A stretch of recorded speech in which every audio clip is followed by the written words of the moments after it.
प्यारे विद्यार्थियों, good evening. उम्मीद करते हैं कि आप स्वस्थ होंगे और पढ़ रहे होंगे, अपने बोर्ड परीक्षा की तैयारी कर रहे होंगे। माई सेल्फ लाल बहादुर, और मैं आपको जो है इंटरमीडिएट की फिजिक्स सब्जेक्ट की तैयारी कैसे करेंगे इसके बारे में आपको कुछ बताऊंगा। जो इंटरमीडिएट की जो फिजिक्स होती है वो एनसीईआरटी के हिसाब से लगभग उसमें 15 चैप्टर फिजिक्स है, और जो पेपर होता है वो 70 नंबर का पेपर होता है। 30 नंबर के उसमें जो है प्रैक्टिकल होता है। पूरी फिजिक्स जो है 100 नंबर की होती है। जो 70 नंबर का आपका पेपर होता है उसमें 35 नंबर की थ्योरी आती है और 35 नंबर का आपका न्यूमेरिकल आता है। न्यूमेरिकल और थ्योरी की तैयारी अलग अलग नहीं होती है, दोनों को एक साथ ही आप तैयार कर सकते हैं। सबसे पहले आप जो है जितने चैप्टर हैं प्रत्येक चैप्टर के सूत्र को एक पतली कॉपी में लिख लीजिए।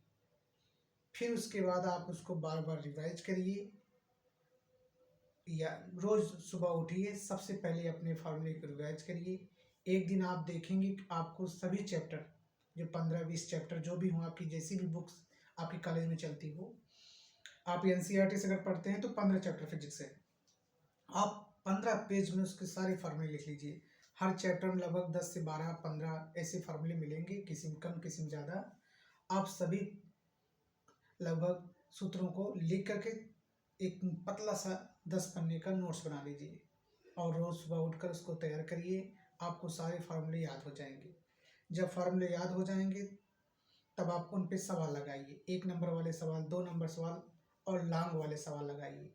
इससे क्या होगा कि आपके सवाल तैयार हो जाएंगे। जो बोर्ड परीक्षा में 35 नंबर का सवाल आता है उसको लगाने में आप अपने आप को योग्य पाएंगे। साथ जो सूत्र हैं वो सूत्र, उनका डेरिवेशन वो निकले कैसे हैं, तो आप उनके डेरिवेशन को भी याद रखिए। उसके लिए एक छोटी सी रणनीति बना लीजिए कि ये सूत्र कैसे निकला। जैसे पहले चैप्टर में है कूलाम का नियम। कूलाम का नियम क्या होता है, उसके सूत्र, कूलाम बल का सूत्र क्या होता है, जैसे F बराबर 1/4πε0 Q1 Q2 बटे r²।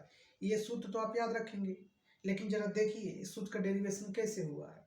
जैसे गॉस थ्योरम है, गॉस की प्रमेय क्या है, गॉस की प्रमेय है कि फाइव बराबर क्या, Q/ε0। जरा इसको देखिए कि फाइव = Q/ε0 को गॉस की प्रमेय की सहायता से कैसे प्राप्त किया गया है, या गॉस की प्रमेय क्या है। तो इस तरीके से जब आप बढ़ेंगे, जैसे आप जानेंगे कि आगे चल के पढ़ेंगे किरचॉफ का नियम पढ़ेंगे, वैद्युतधारिता पढ़ेंगे, ऐसे जितनी चीज़ें हैं आपको एक एक करके जब उनके सूत्र याद रहेंगे। जैसे वैद्युतधारिता का सूत्र क्या होता है, C = Q/V। वैद्युतधारिता का मात्रक क्या होता है, आप जब देखेंगे फैराड होता है, या कूलाम, C = Q/V कूलाम प्रति वोल्ट होता है। आप मात्रकों को भी याद रखिए। इस तरीके से रणनीति बनाएंगे तो आपके बहुविकल्पी क्वेश्चन, 1 नंबर वाले क्वेश्चन, 2 नंबर वाले क्वेश्चन और फिर लॉन्ग क्वेश्चन आपके तैयार हो जाएंगे। तो प्यारे बच्चों, इसी पर रणनीति बनाइए। मैं और ऐसे आपको और वीडियो बताता रहूँगा। मैं खुद यहाँ पे, आप अगर जैसे कमेंट करेंगे कि आपको किस साइंटिस्ट की थ्योरी चाहिए इंटर की, जैसे कूलाम का चाहिए, फैराडे का चाहिए, लेंज का चाहिए, किरचॉफ का चाहिए, व्हिटिस्टोन सेतु क्या है, मीटर सेतु क्या है, ट्रांसफार्मर क्या है, ट्रांसफार्मर किस सिद्धांत पर कार्य करता है, जितने भी लगभग हैं मैं एक एक की इस पर आपको समझाता रहूँगा, सरल शब्दों में समझाता रहूँगा और आपको अच्छी जानकारी मिलेगी। अब आप घर बैठ करके आराम से अपने बोर्ड परीक्षा की तैयारी करें। ठंडी का मौसम है, खाना खाएं, हिसाब से खाना खाएं, क्योंकि जब आप रात में ज़्यादा खाना खा लेंगे तो आप पढ़ नहीं पाएंगे। इन सारी चीज़ों का आप ध्यान दीजिए। एक स्टूडेंट का जो लाइफ होता है थोड़ा सा जो है रूल और रेगुलेशन के हिसाब से चलता है। ऐसा नहीं कि आप अनावश्यक काम करें। तो प्यारे बच्चों, अपना ख्याल रखें, अच्छे से पढ़ाई करें। फिर हमारी मुलाकात आप अगले वीडियो में होगी, उसमें मैं किसी एक टॉपिक को लेकर एक अच्छी रणनीति आपको बताऊंगा। ये मेरा पहला और इंट्रो वीडियो है, और अपने मित्रों को जोड़िए और इस चैनल के माध्यम से ज्ञान प्राप्त करिए। जय हिंद दोस्तों, गुड नाइट।